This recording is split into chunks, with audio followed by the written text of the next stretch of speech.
আওয়ামী লীগ সভানেত্রী শেখ হাসিনা 2024 সালের 5ই আগস্টের পর প্রথমবারের মতো তার দলীয় নেতৃবৃন্দের সঙ্গে এক সভায় দলীয় নেতাদেরকে দেশে ফিরে যাওয়ার মানসিক এবং বাস্তবিক প্রস্তুতি গ্রহণ করতে বলেছেন।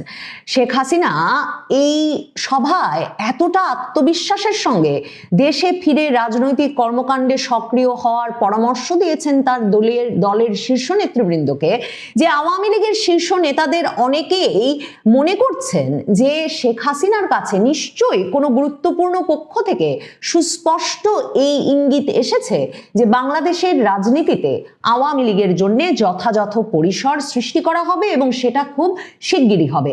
শেখ হাসিনা কতগুলো সুনির্দিষ্ট নির্দেশনা দিয়েছেন বলে ওই সভায় উপস্থিত বিভিন্ন জনের সূত্রে জানা যাচ্ছে। সভাটি অনুষ্ঠিত হয়েছে ভার্চুয়ালি। বাংলাদেশ থেকে বিভিন্ন নেতা কর্মীরা সংযুক্ত হয়েছিলেন, শীর্ষ নেতৃবৃন্দরা সংযুক্ত হয়েছিলেন কলকাতা থেকে, আর দিল্লি থেকে সংযুক্ত হয়েছিলেন শেখ হাসিনা নিজে। কলকাতায় এক প্রেসিডিয়াম সদস্যের বাসায় আওয়ামী লীগের কার্যনির্বাহী পরিষদের কয়েকজন সদস্য সহ শীর্ষ নেতারা বসেছিলেন এ সভায়।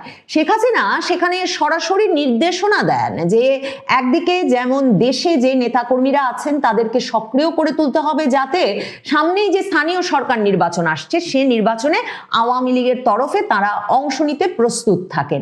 শেখ হাসিনা আওয়ামী লীগের নেতা কর্মীদের বিচারালয়ে আদালতে সক্রিয় ভূমিকা রেখে, মানে আইনি পরামর্শের দিক থেকে সক্রিয় হয়ে জামিনের ব্যবস্থা করা, সেখানে মামলা লড়ার ব্যাপারে সক্রিয় হওয়া এবং নেতা কর্মীদেরকে বিভিন্ন মামলায় যে তারা মাসের পর মাস আটক আছেন সেই আটকাবস্থা থেকে ছাড়িয়ে আনার জন্য নেতাদেরকে সক্রিয় হতে পরামর্শ দিয়েছেন।